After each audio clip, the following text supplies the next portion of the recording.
Сәлеметсіңдер ме балалар? Бүгін бізде 88-ші сабақ. Тақырыбымыз әріпті өрнектер. Алдымен бірінші есепке қараймыз. Әр есепке сәйкес өрнекті таңда дейді.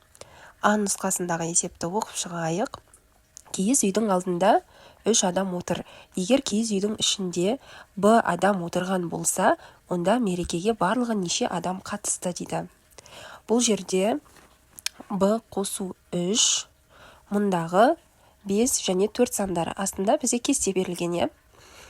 Яғни 5-ке қосамыз 3-ті тең 8, 4-ке қосамыз 3-ті тең 7. В бұл жерде 5 пен 4. Сондықтан осылай қосып шығарамыз. Келесі бізде Ә нұсқасындағы есеп.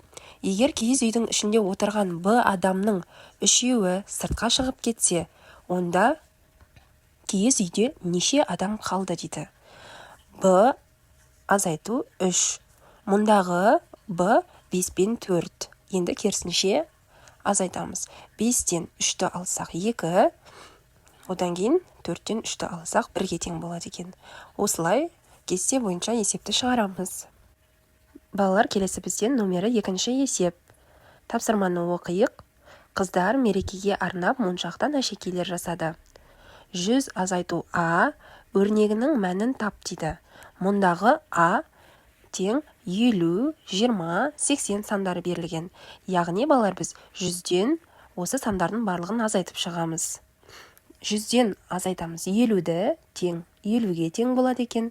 100 азайту 20, 80-ге тең. 100 азайту 80 тең 20-ға тең болады екен. Келесі балалар бізде номері 3-ші есеп. Тапсырманы бірге оқиық. Әріпті өрнектер жаз. А тең 20 болғандағы қосындының мәнін тап. Яғни балалар бұл жерде А дегеніміз бізде 20 саны деп көрсетілген. Алдымен бірінші бағанға қараймыз. Қосылғыш бізде 50 саны. Екінші қосылғыш А, яғни 20-ны қоямыз. 50-ге 20-ны қосамыз. Яғни қосындының мәні бізде 70-ке тең. 50 қосу 20 тең 70. Келесі бізде екінші бағанда А, яғни бұл 20 қосылғыш. Қосамыз 20 қосылғышты, қосындының мәні бізде 40-қа тең болады екен. 20-ға 20-ны қоссақ балар 40 болады. Келесі бізде үшінші бағанда қосылғыш 70 саны, А бізде 20. 70-ке қосамыз 20-ны тең 90 болады екен. Келесі бізде номері 4-ші есеп. Тапсырма балалар бізде бос орындарға тиісті сандарды ата дейді. Яғни 10 қосу 70 тең болады 80-ге тең. 30 қосу 30-ға балар қандай санды қоссақ 90 шығады екен. 30 қосу 60 тең болады 90. Келесі бізде 100 саны.